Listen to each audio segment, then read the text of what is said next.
नमस्कार दोस्तों, मैं सुखदेव साहू। आज न्यू लूप है एक CG ओडिया 85 BPM। ये देख रहे हैं folder CG Odia 85 BPM scale G sharp minor है दोस्तों। और इसको मैं कंप्लीट आपको चला के बता रहा हूँ।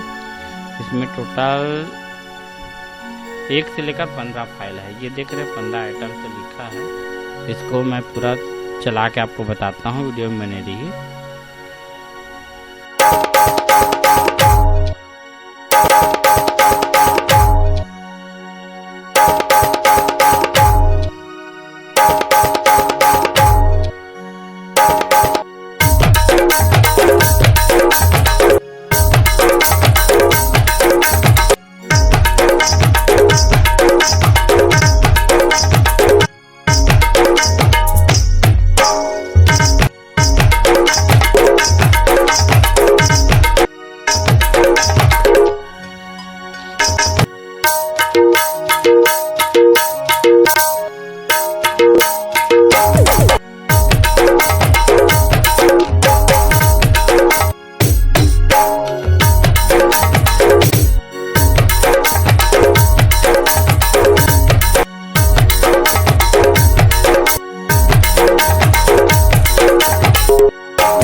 इस तरह का ये लूप था दोस्तों। ये लूप आपको जरूर पसंद आया होगा। ओके, थैंक्स, नमस्कार दोस्तों।